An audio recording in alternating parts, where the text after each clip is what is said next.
இனி வீட்லயே பானிபூரி செய்யலாம் எல்லாரும். ஆச்சி பானிபூரி கிட். சென்னை மற்றும் புறநகர் பகுதிகளில் தற்பொழுது மழை பெய்து வருகிறது. இதுகுறித்த விவரங்களுக்காக இணைகிறார் எம்முடைய செய்தியாளர் வெங்கட்ரமணன். வெங்கட்ரமணன், வணக்கம். கடந்த சில நாட்களாக வெப்பம் அதிகரித்த நிலையில தற்பொழுது மழை பெய்து வருகிறது. குறிப்பாக சென்னையில எந்தெந்த பகுதிகளில் மழை பெய்து வருகிறது, எவ்வளவு நேரமாக மழை நீடிக்கிறது, கூடுதல் விவரங்களை வழங்கலாம்.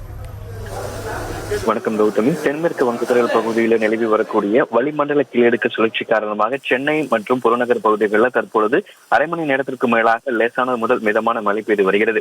வெள்ளிவாக்கம், கொளத்தூர் உள்ளிட்ட பகுதிகளாகட்டும், அதே போல புறநகர் பகுதிகளான தாம்பரம், செங்கல்பட்டு உள்ளிட்ட பகுதிகளிலும் லேசான முதல் மிதமான மழையானது கிட்டத்தட்ட அரை மணி நேரத்திற்கு மேலாக பெய்து வருகிறது.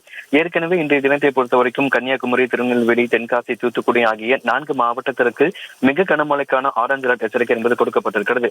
8 மாவட்டத்திற்கு கனமழைக்கான எச்சரிக்கை கொடுக்கப்பட்டிருந்தாலும் சென்னைக்கு எந்த விதமான கனமழைக்கான எச்சரிக்கை கொடுக்கப்படாத சூழ்நிலையிலும் சென்னையில காலை முதலே லேசான மழை என்பது பெய்து வருகிறது.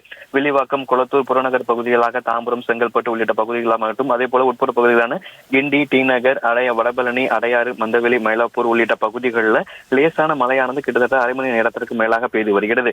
சென்னைக்கு இன்றைய தினம் கனமழைக்கான எச்சரிக்கை விடுக்கப்படாத சூழ்நிலையில் சென்னையில் காலை முதலில் லேசான மழை என்பது பெய்து வருவதன் காரணமாக வெயிலின் தாக்கம் என்பது சற்றே குறைந்திருக்கிறது. தமிழகத்தில் வெயிலின் தாக்கம் சுட்டெடுத்து வந்தக்கூடிய நிலையில் இன்றைய தினம் 4 மாவட்டத்திற்கு மிக கனமழைக்கான எச்சரிக்கையும் 8 மாவட்டத்திற்கு கனமழைக்கான எச்சரிக்கை என்பது கொடுக்கப்பட்டிருக்கக்கூடிய சூழ்நிலையில் சென்னையில் காலை முதலே லேசானது முதல் மிதமான மழை என்பது சென்னையின் புறநகர் பகுதிகள் மற்றும் வில்லிவாக்கம், கொளத்தூர், வடபழனி, அடையாறு உள்ளிட்ட பகுதிகளில் பெய்து வருகிறது.